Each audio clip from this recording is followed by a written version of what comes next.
일어나십시오. 예배 드리겠습니다.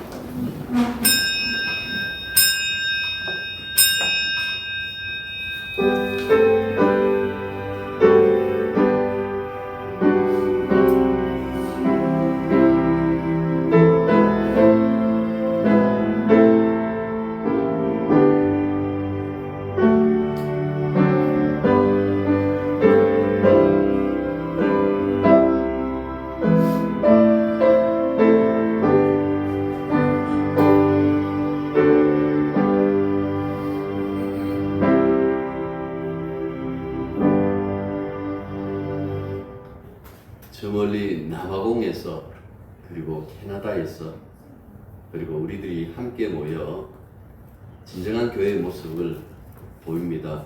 사랑하신 아버지 하나님, 이렇게 모여있는 우리 가운데 함께 해주시며 우리가 온 마음으로 하나님을 찬양할 수 있도록 주의 영을 보내주시고 오직 그리스도 예수로 말미암아 이루어진 이 한 형제 한 자매됨을 마음껏 누리며 아버지께 영광 돌리는 예배의 시간이 되게 도와주시옵소서.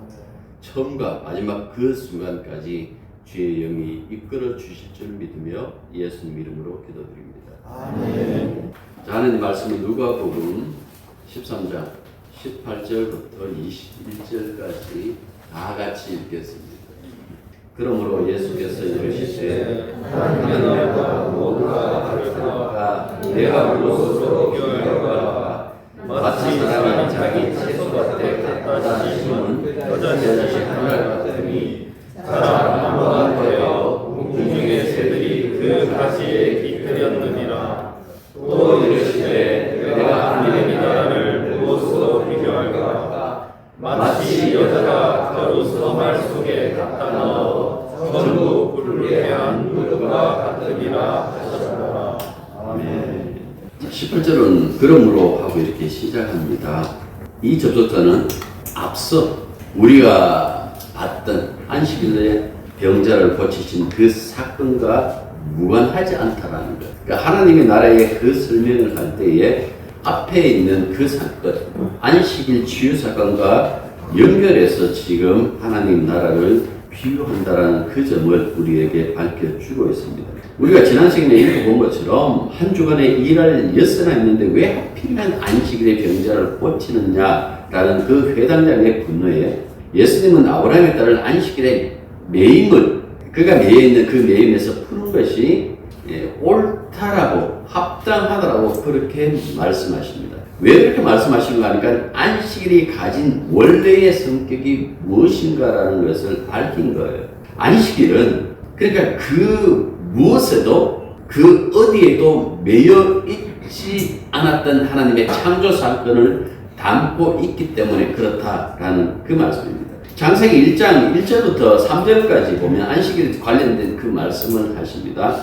하나님은 만물을 창조하시고 일곱째 날 안식하셨다고. 지난주에 말씀드렸듯이 하나님의 안식은 하나님이 계획하신 대로 일을 다 이루셨다. 1절 보면 그 있는데 다 이루시고라고 되어 있는데 다 이루셨다라는 그 의미를 담고 있는 안식이거든요.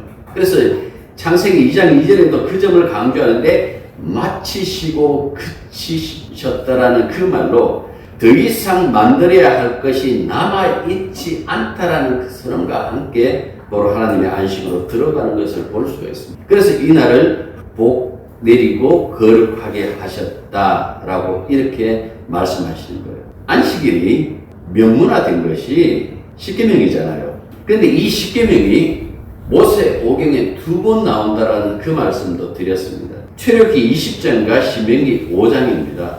두 곳에 나타나는 십계명은 대조해보면 다른 계명들은 거의 그대로입니다.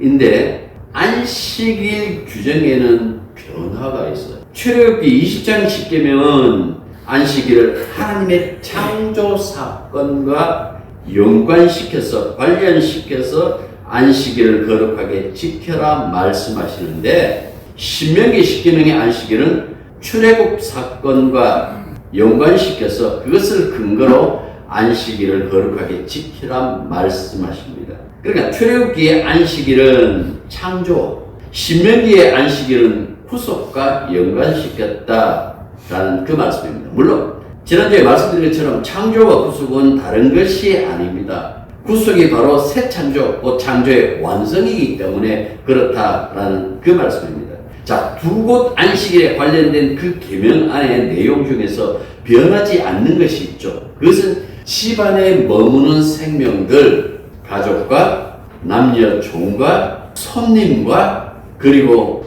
가축에 이르기까지 모든 생명 있는 것은 일해서는 안 된다 하고 규정하고 있습니다. 특히 창조와 연관된 안식일이든 구속과 연관시킨 안식일이든 하나님께서 그 안식일에 일하지 말라 생명이 있는 것들은 하고 말씀하신 그 이유가 어디에 있을까요? 창조든 구속이든 여러분들 그 모든 것들은 하나님이 일하신다라는 그 말씀이에요.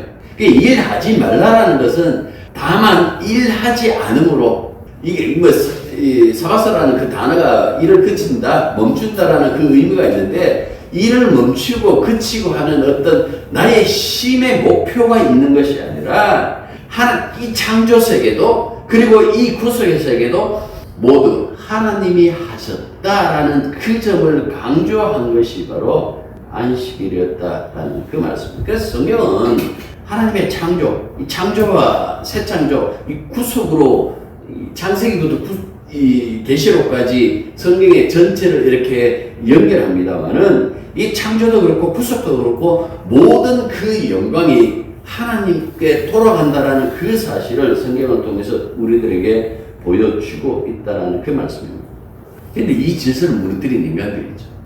인간들로 인하여 이 질서가 무너지죠. 이걸 회복시키기 위한 것이 바로 하나님의 구속이신데, 근데 이 구속에 인간들이 등장하는데 도움을 주고 협조하는 자로 등장하느냐? 아니요.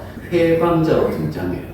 인간은 하나님의 창조 질서를 무너뜨린 그 당사자예요. 창세기 3장에서. 출애굽기 12장에 보면 13장, 12장, 13장 이렇게 넘어가면 하나님의 구속의 회방자로 등장해요. 그리고 사복음서 똑같이 예수님의 제자가 예수님을 사람들에게 팔았다라는 그 이야기하고 남은 제자들도 예수님이 붙잡히자 모두 도망갔다라는 그 사실을 기록해뒀어요.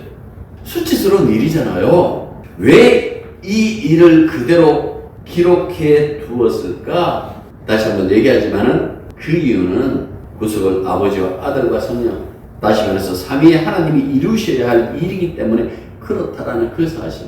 그래서 어떤 인간도 하나님의 그 구속에 참여하지 못했다라는 그 사실을 복음서에도 얘기하는 거예요. 그래서 이걸 가지고 바울 사도는 뭐라고 얘기를 하는가 하면 다윗을 인용해요. 행위와 상관없이 하나님께 의롭다고 인정받는 것이 복이다라고 이렇게 얘기했어요.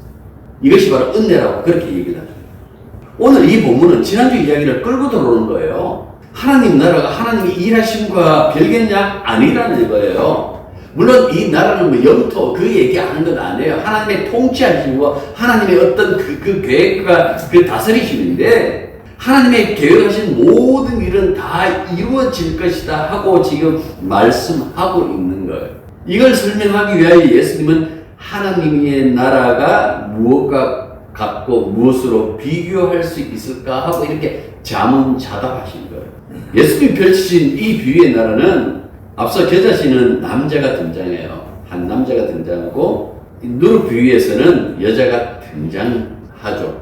먼저 하나님 나라가 어떤 사람이 자기 채소 밭이라고 이렇게 얘기했는데 뜰 혹은 정원으로 번역한 것이 좋을 것 같아요. 거기에 심은 겨자씨 하늘과 같다라고 이렇게 얘기를 해요. 그리고 그 결과가 씨가 자라 나무가 되고 하늘의 새들이 그 가지에 몰려들어서 그 가지에서 깃든다 안식한다라고 그렇게 말씀하고 있습니다. 예수님은 왜 하필이면 위대하고 강한 것들을 예로 들지 않고 이처럼 미미하고 무시할 만한 것들을 가지고 하나님 나라를 설명하고 있을까요? 에스겔서 17장에 보면 11가지 이스라엘의 높은 산에 심사 아름다운 백합목이 되는 그 환상으로 유다의 회복과 구원의 메시지를 나타내요. 다니엘서 4장에 보면 세상에 우뚝 솟은 세 개의 나무라고 이렇게 할 수 있는데 그 나무를 가지고 느부갓네살 이야기를 이렇게 풀어가신다고요.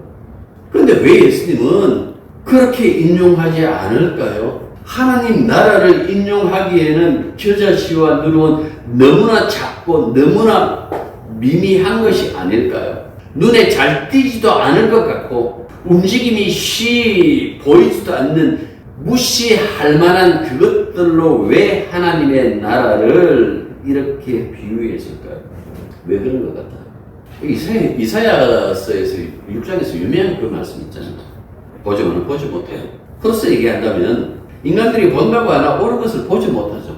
듣는다고 듣지만은 진리를 듣질 않죠. 하나님이 그들의 마음을 아무리 흔들어 깨워도 깨지 않는 인간들, 그들이 하나님 나라는 숨겨져 있는 나라예요. 그들 눈에 하나님의 나라는 너무나 미미한 나라, 내 삶에 없어도 되는 그 나라로 보일 뿐이죠.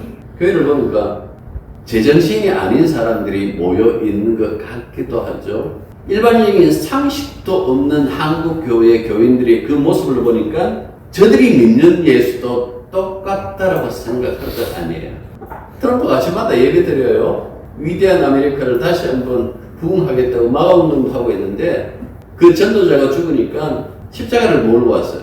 그래 모른다는 이야기죠. 사람들은 십자가가 무엇인지 하나님 나라가 무엇인지 몰라요. 몇백 년 전에 오래된 그 책이지만 예수님은 어떻게 하실까라고 그 얘기 있는데 그 책에도 간략하게 복음에 대해서 얘기해놓고 있는데도 불구하고 사람들은 그 예수가 모든 세상의 권력과 싸워서 이기는 그 예수라고 생각하고 그들이 꿈꾸는 그 천국은 이 세상 어떤 권력으로도 비교할 수 없는 그 부염의 극치라고 생각하는 것이 그들이 생각하는 하나님의 나라예요.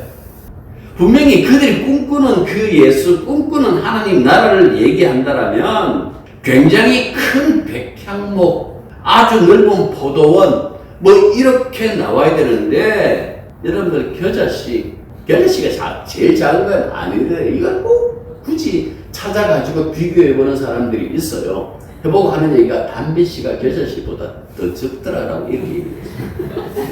위대한 어떤 진리를 발견한 것처럼 막 얘기를 하더라고요. 그러니까 이 본질이 무엇인가 관심이 없는 거예요. 주님은 무엇을 얘기하고 싶은지 거기에 관심은 없어요. 내가 알고 싶은 걸 알면 되는 거예요. 그걸 신앙이라고 하고 있다라는 그 말씀입니다. 앞서 우리 창조 얘기하고 구속, 이 창조의 완성 얘기했잖아요. 신약 성경에 오면 하나님이 왜 창조하셨을까? 하나님이 왜 이 죄인들을 구속하실까? 라고 했을 때에 우리는 늘 흔히 이렇게 생각해요. 하나님 우리를 너무 사랑하니까. 이 굉장히 어떻게 보면 자기 위로되는 말이기도 한데요. 하나님이 사랑하는 분은 예수님이에요. 친히 하늘에서 소리를 지르시면서 그렇게 즐거워한 것도 예수님 분이셨어요. 사람은요, 로마서 5장에 있죠. 하나님의 원수였다고. 우리가 죄인이라는 그 사실을 모르고 그냥 우리는 하나님의 사랑을 받아서 마땅하다라고 이렇게 생각하는 거예요. 그 죄예요. 죄의 모습이에요. 죄의 최종적인 것이 자기애거든. 그러니까 하나님 나를 사랑해서 마땅해라고 생각하는 거예요. 그러나 창조의 구속의 그 중심에는 언제나 예수님밖에 없어요. 구속의 그 정점에서 예수님이 온 우주의 주님 되게 하셨다라고 얘기를 하잖아요. 그러니까 이 말씀대로 한다면 분명히 예수님을 온 우주 만물의 주와 그리스도로 삼기 위하여 하나님은 이 세상을 창조하셨고 구속하셨다고 에베소 1장에 잘 설명하고 있거든요. 그러니까 창조와 구속의 원리 속에서 보면 예수 그리스도를 위하여 세상이 만들어지고 예수 그리스도를 통하여 구속이 이루어졌다고 할 수 있는데 우리는 살 때마다 뭡니까? 예수님 중심 아니잖아. 내 중심이잖아. 예수님조차 내 중심에 들어오기를 원하죠. 신실사역에 보면 우리의 마음 속에 예수님이 오셔서 왕의 자리에 앉으십시오. 이렇게 하면 굉장히 신앙적으로 생각하죠.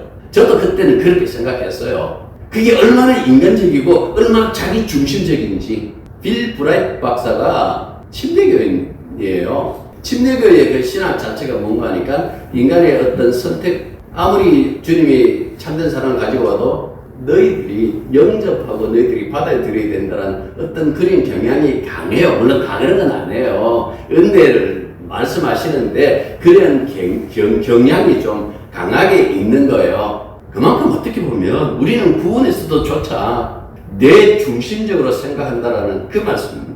창조를 이야기를 하고 구속을 얘기하네요. 성경에서 그 말씀하시잖아요. 주님께서 직접 말씀하시잖아요. 너희들이 성경을 상고하겠지만 이 성경은 나에 대해서 썼다고. 그러면 성경을 볼 때마다 예수님 중심적 창조, 예수님 중심적 구속 이렇게 봐야 되는데 내 중심적 창조, 내 중심적 구속. 어떻게 보면 사람들은 예수님 중심의 모든 것이 돌아간다는 것을 견딜 수 없는 것인지도 몰라요. 사람의 특징 중에 하나가 뭔가입니까? 안 되면 되게 하잖아요. 사람은 모든 것을 가능케 하는 존재여야 된다는 것이 사람의 생각이에요. 나의 성공 시대를 열어야 된다고 생각하는 것이 사람의 생각이고, 내가 모든 역경을 딛고 일어섰다. 그 인간 승리의 주인공이길 바라는 것이 바로 사람이에요. 신앙도 마찬가지지 않습니까? 내가 이 어려움을 겪고 그걸 견디며 믿음으로 내가 승리했습니다.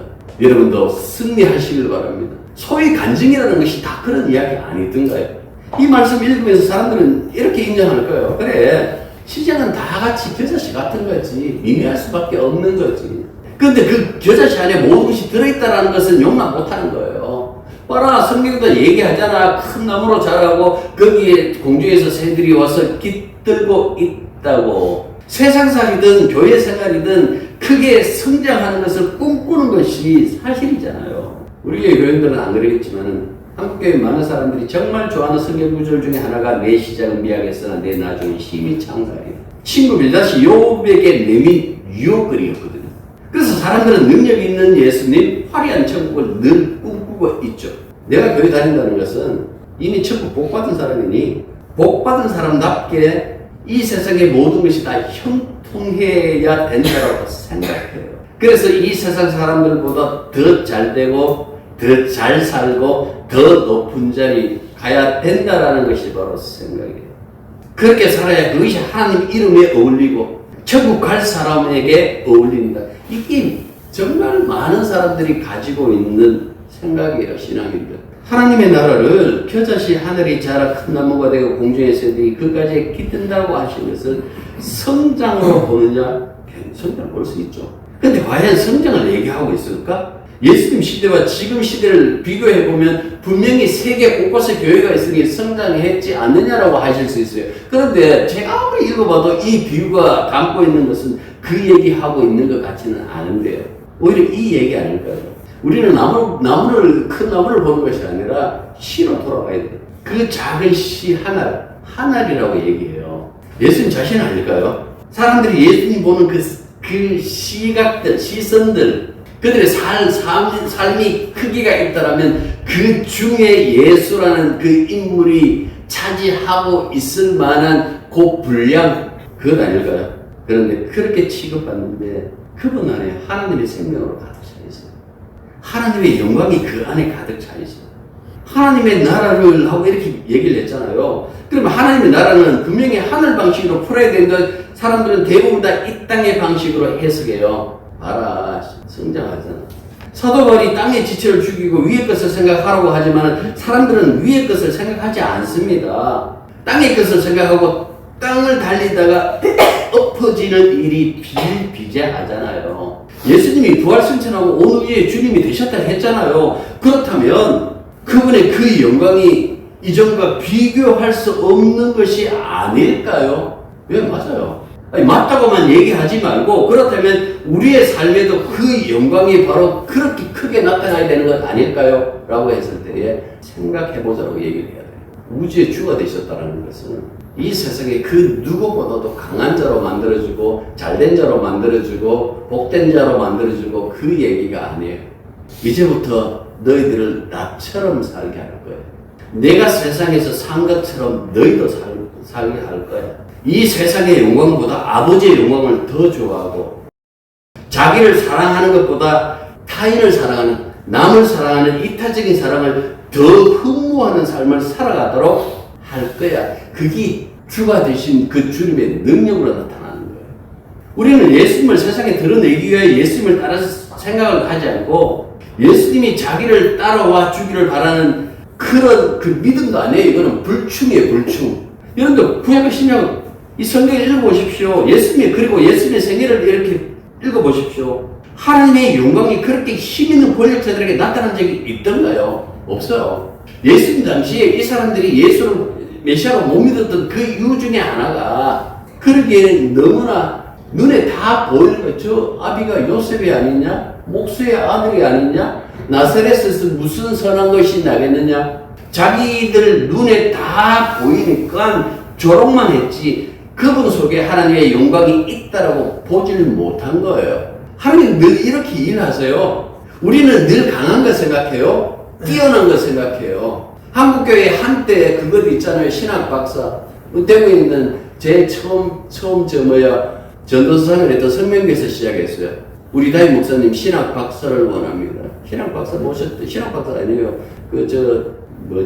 무슨 박사기 받았죠. 성경학 박사를 받았는데 그것도 누가 대신 써줬다라는 그 얘기를 그 친구로부터 들었고 그 양반이 있을 때 이 합동식 총회가 굉장히 총회를 바로 위에 있는 그 성명교에서 했잖아요. 그때 총무가 가스총 들고 나와가지고 방송 나오고 그 박사님 모셨는데 그 이야기가 MBC 뉴스에 나왔어요. 한국교회가 박사를 담임 목사로 모시기 시작했다. 그 9시 뉴스에 나왔어요. 굉장하잖아요. 제가 거기에서 첫 번째 전도성을 했다니까. 좋아져가는 하나님의 역사는 미미한 데서 이루어져요. 모든 것이 다 잘리고 그 밑둥치에서 그 새순에서 그때부터 시작한다고요. 두 번째 위도 마찬가지예요. 누룩이 가로수만, 이 가로수만을 구약에 보면 항상 하나님의 어떤 에바가 가로수 말이에요. 뭐 이렇게 하나님의 역사와 관계된 그 사건 속에 이렇게 하나님 이 서말이라는 이 단위가 나온다고요. 구약에서는 에바라고 이렇게 나오는데 아무튼 이 비유와 이렇게 해도 마찬가지예요. 은밀한 작용. 눈에 보이질 않아요. 이걸 확정 개념으로 볼 게 아니다라는 그 말씀이에요. 지금 예수님이 하고 싶은 말은 이거예요. 내가 손그릇이 다 바꿔놓는다. 누룩으로 이렇게 수술을 만들면 사람들 잘 몰라요. 기술자들 알아요. 독에 이렇게 기대고 있으면 거기서 효모가 작용하는 그 소리가 들린대요. 믿음이 있으면 보이겠죠. 우리 눈에도 믿음이 있으면, 우리 마음에도 믿음이 있으면, 우리 전인격체에 믿음이 있으면, 주님이 주신 그 믿음이 있다면 주님이 무슨 일을 하셨는지, 무슨 일을 하고 계시는지 느끼죠. 눈에 잘 띄질 않아요. 근데 어느새 모든 것을 다 새롭게 만들어 놔요. 예수님이 우리 삶에 개입하시면 그분의 그 능력이 우리 속에 개입하면 변화가 일어난다라는 그 얘기예요. 어떤 일부분만 변화시키는 것이 아니라 송두리째 모든 것을 변화시키는 것을 가지고 이 누룩 비유라고 얘기할 수 있는 거예요. 예레미야서 13장에 보면 표범이 그 반점을 구수인이 그 피부를 바꿀 수 없듯이 죄인은 바뀌지 않는다라고 그렇게 얘기하고 있어요. 우리 흔히 이렇게 얘기를 합니다. 인간은 고쳐 쓰는 게 아니라 불가능하다라는 그 얘기잖아요. 그런데 그 불가능한 것을 예수님이 하신다고요? 하나님이 그 불가능한 일을 해내신 거예요. 아들을 통해서. 그래서 그 불가능한 일을 송두리째 바꿔요. 마치 은밀하게 부풀어 오르게 하는 그 누룩같이, 그 작은 야구라 전체를 부풀게 하는 그 누룩같이 하나님의 원수에 불과했던 우리를 통째로 바꾸는 그 일을 주님이 하신다고. 하시고 난 다음에 이렇게 얘기를 하죠. 이전 것은 지나가시니 보라 새 것이 되었도다. 새 창조. 예수님이 이 땅에 하실 일은 바로 이 이야기하는 거예요. 땅을 더욱더 풍성하게 하나님의 사람들이 더욱더 이 땅에 많이 그 얘기를 하시는 것이 아니라 인간의 근본을 땅에서 하늘로 바꾸겠다. 죄에서 의로 바꾸겠다. 이 바꾸는데 너희들에게 안 맡긴다. 왜? 무능하게 능력이 없기 때문에 내가 세상을 창조하듯이 너희를 구속한다. 내가 한다. 여러분들 그 의미가 담겨져 있는 것이 겨자씨 비유고 누룩 비유인 거예요. 비록 겨자씨처럼 누룩처럼 미미하고 초라한 모습으로 세상하고 싶지 않은 이 우주 질서를 송두리째 뒤바꿔놓는 일을 주님이 하셨습니다. 그래서 죄와 사망으로 어둡던 이 세상에 생명의 빛을 비춰주셨죠. 심판하니까 이 세상을 천국 소망이 있는 세상으로 만드십니다. 우리는 이 예수님 모시고 있어요. 우리의 할 역할은 이 역할이에요.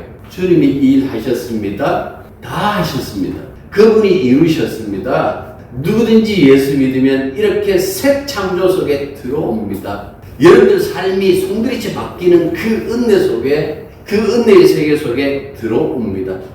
이것이 예수님이 우리들에게 주시는 복이고, 이렇게 변화되는 것이 예수님의 능력이고 영광이고, 우리는 마땅히 이 일 때문에 이 땅에서 예수 믿는 것입니다.